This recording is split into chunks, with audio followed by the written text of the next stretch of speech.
Kagurabachi is quickly placing itself into a very, very unique territory, and that territory is called not missing a single villain so far. So let's talk about it. Sometimes you gotta close the door to open a window.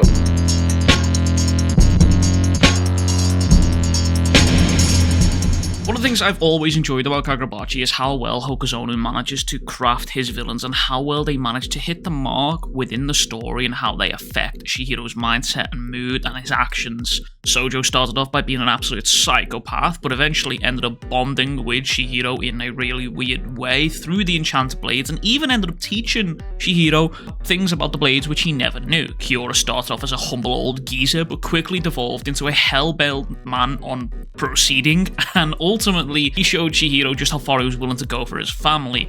John Hishaku? Well, he showed Chihiro that he could kill his papi for $4 on a pack of ciggies.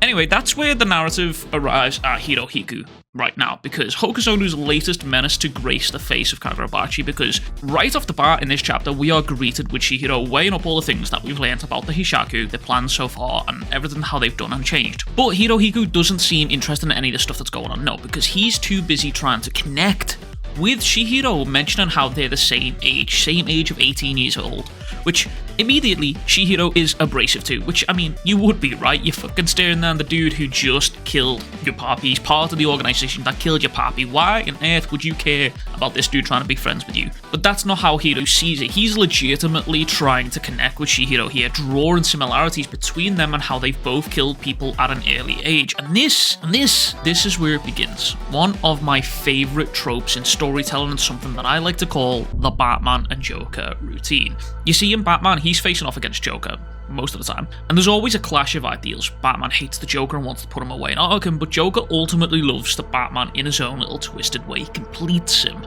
I believe right now that is what Hokuzono is trying to do. It's the classic villain convincing the hero that you and I were not so different, and it's this writing tactic. It's as old as time, but good lord, when it's done correctly, it works wonders. A more recent example of this for our manga heads over here would be Yuji and Mahito with the IMU storyline and the subplot. That continued on for centuries within JJK, well, felt like it anyway, and I believe that is what Hokuzono intends to do with this dynamic between Hirohiku and Chihiro right here, because right after a short monologue, Hirohiku looks Chihiro dead in the eyes and says, "We could be friends." And this, rightly so, sets off Chihiro into blindly rushing at Hirohiku and thus putting himself in harm's way, because no sooner does he rush Hirohiku, the goons standing around with the Daten Sekai pounce on him, but before disappearing into a fog of floating paper, Hirohiku gets one more jab in, telling Chihiro, "We're equals.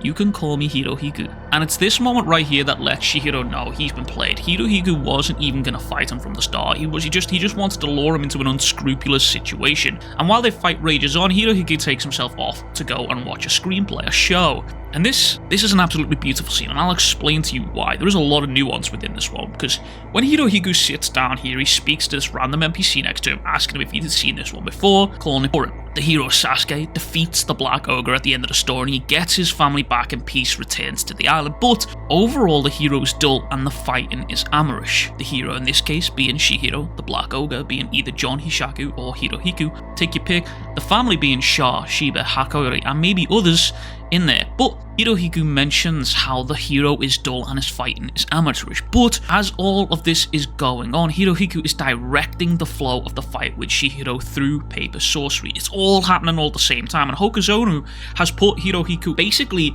into the director's seat, and Chihiro is just the actor following the screenplay, the lead, but he just doesn't know it yet. And Hirohiku mentioned how he'd had a hand stained with blood from around age 3. Meaning Hirohiku here, he's been doing this for a little while now, well over 10 years, and if there is something that has been made very, very apparent in this world, is age and experience can trump the strongest of powers so far. Samura is a prime example, a grizzled and blinded war veteran who easily is taking out anyone who approaches him. Age can play a huge factor in the decision making and the fights within this series, and speaking of playing a huge role, this video was sponsored by you. I'm just kidding. No, it's not. But it absolutely could be. Recently, I opened up a Patreon. And I say recently, I mean like months ago, but I'm just really fucking bad at promoting it. Apparently, I'm just allergic to securing the bag. So with that being said, you guys could help support me on this channel. It would also help me with the diaper fund. Some of you may or may not know that Baby Weeb is due like literally anytime soon. And once she arrives, it's going to be very, very difficult to do videos and live streams and all of the good stuff that I do on this channel.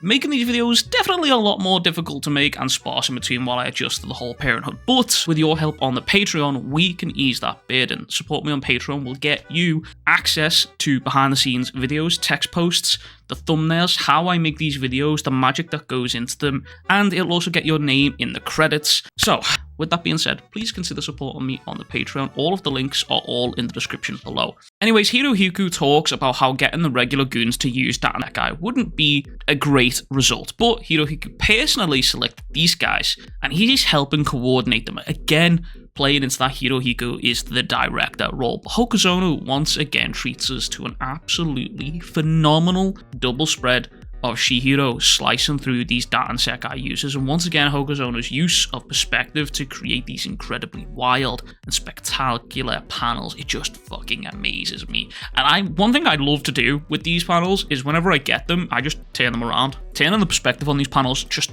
it just helps you see stuff in all sorts of different lights. But Chihiro manages to land on the stage almost in the exact same position as Yoji landed a few chapters back here. But here is where something really interesting happens at the back part of this chapter. Now, I've mentioned how Hirohiku has been treating himself as if he's sort of a director, or at least Hokuzono has been treating him in this, and the show he was watching could be parallel to Chihiro. But Hirohiku frames Chihiro in this light as if he's the monster, as if he's the black ogre that Sasuke is supposed to defeat. And after all, he did just land on a stage in a playhouse with a dude's head in front of his feet. And not to mention, when Hirohiku arrives, he looks like a victim due to being stabbed, and he even tells this random NPC dude, yo, I got stabbed by an enchanted blade wielder. You know what I mean? And that guy starts to swear, he starts to panic. And this is where the big line from the whole chapter hits from Hirohiu. He looks Chihiro square in the eyes and tells him, you feel it, don't you? The average person, you are a monster. And this is where it starts to crack Chihiro's mental. You can see Hokuzono focus on the panels on his eyes, where you can see it starting to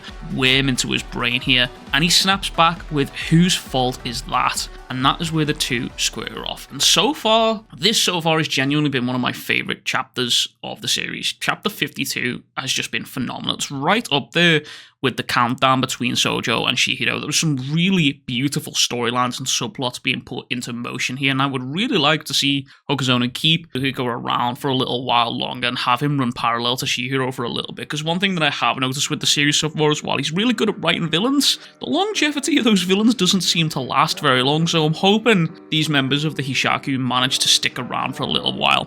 But that's everything from me. As always, I hope you all enjoyed. Please consider liking and subscribing, and if you're filthy rich, consider supporting me on Patreon. The links are all in the description, and I will catch you guys all in the next one. Much fucking love. Big fucking kisses. Peace.